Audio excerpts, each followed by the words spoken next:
16 सिद्धियां, 16 प्रकार की सिद्धियां जिसे साधना से प्राप्त किया जा सकता है। 16 सिद्धियां की जानकारी।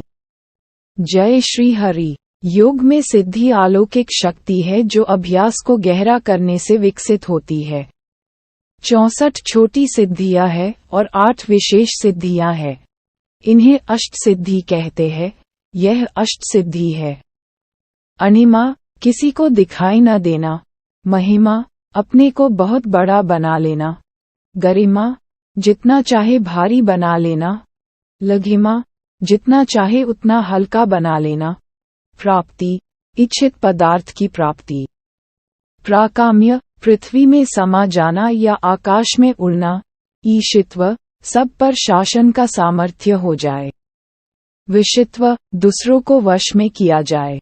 सिद्धियां अनैच्छिक रूप से होती है, चाहे आप इन्हें चाहे या न चाहे। आत्मज्ञान के लिए सिद्धि की आवश्यकता नहीं होती और आत्मज्ञानी इनकी सदा उपेक्षा करता है, क्योंकि एक आदर्श अभ्यास में सिद्धियों का प्रदर्शन निरुत्साहित किया जाता है, क्योंकि उन्हें ध्यान भटकाने वाला माना जाता है। पतंजलि योग सूत्र में भी महर्षि पतंजलि जी ने कहा है, जन्म औषधि मंत्र तप समाधिजा सिद्ध्य, जन्म से, औषधि से, मंत्र से, तप से और समाधि से सिद्धियां प्राप्त की जा सकती है। भगवत पुराण में भगवान कृष्ण ने 10 गौण सिद्धियों का वर्णन किया है। अनुमिर्मत्वम दूरदर्शन मनोजवम कामरूपन पर काया परवेशनम स्वच्छंद मृत्यु देवाना सह क्रीडा अनुदर्शन यथासंकल्प सिद्धि आज्ञा अप्रतिहता गति। 16 प्रकार की सिद्धियां। 1. वाक् सिद्धि, जो भी वचन बोले जाए वे व्यवहार में पूर्ण हो, वह वचन कभी व्यर्थ न जाए, प्रत्येक शब्द का महत्वपूर्ण अर्थ हो। वाक् सिद्धि युक्त व्यक्ति में श्राप अरु वरदान देने की क्षमता होती है। 2. दिव्य दृष्टि सिद्धि, दिव्य दृष्टि का तात्पर्य है कि जिस व्यक्ति के संबंध में भी चिंतन किया जाए, उसका भूत, भविष्य और वर्तमान एकदम सामने आ जाए।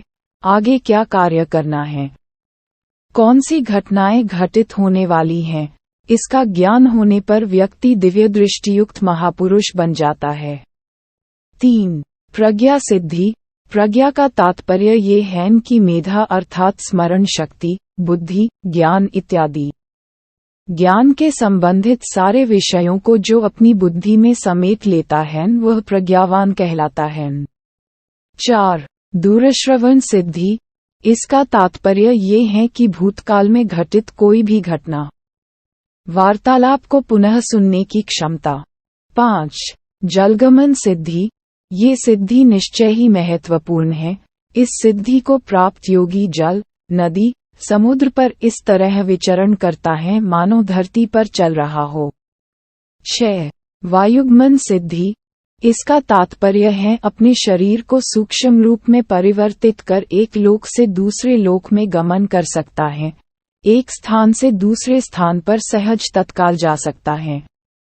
7.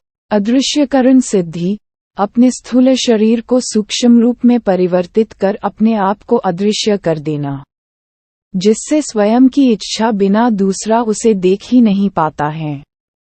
8. विशोका सिद्धि, इसका तात्पर्य है कि अनेक रूपों में अपने आप को परिवर्तित कर लेना। एक स्थान पर अलग रूप है, दूसरे स्थान पर अलग रूप है। 9. देवक्रियानुदर्शन सिद्धि, इस क्रिया का पूर्ण ज्ञान होने पर विभिन्न देवताओं का साहचर्य प्राप्त कर सकता है। उन्हें पूर्ण रूप से अनुकूल बनाकर उचित सहयोग लिया जा सकता है। 10. कायाकल्प सिद्धि, कायाकल्प का तात्पर्य है शरीर परिवर्तन। समय के प्रभाव से देह जर्जर हो जाती है, लेकिन कायाकल्प कला से युक्त व्यक्ति सदैव तोगमुक्त और यौवनवान ही बना रहता है। 11. सम्मोहन सिद्धि, सम्मोहन का तात्पर्य है कि सभी को अपने अनुकूल बनाने की क्रिया। इस कला को पूर्ण व्यक्ति मनुष्य तो क्या, पशु पक्षी, प्रकृति को भी अपने अनुकूल बना लेता है। 12. गुरुत्व सिद्धि, गुरुत्व का तात्पर्य है गरिमावान। जिस व्यक्ति में गरिमा होती है, ज्ञान का भंडार होता है और देने की क्षमता होती है, उसे गुरु कहा जाता है और भगवान श्री हरि जगत गुरु हैं। 13 पूर्ण पुरुषत्व सिद्धि। इसका तात्पर्य है पराक्रमी और निडर एवं बलवान होना। श्री कृष्ण में ये गुण बाल्यकाल से ही विद्यमान था, जिसके कारण से उन्होंने ब्रजभूमि में राक्षसों का संहार किया। तदनंतर कंस का संहार करते हुए पूरे जीवन शत्रुओं का संहार कर आर्यभूमि में पुनः धर्म की स्थापना की। 14 सर्वगुण संपन्न सिद्धि। जितने भी संसार में गुण होते हैं, सभी कुछ उस व्यक्ति में समाहित होते हैं, जैसे दया, दृढ़ता, ओज, बल, तेजस्विता इत्यादि। इन्हीं गुणों के कारण वह सारे विश्व में श्रेष्ठतम बन जाता है और इसी प्रकार यह विशिष्ट कार्य करके संसार में लोकहित एवं जन कल्याण करता है।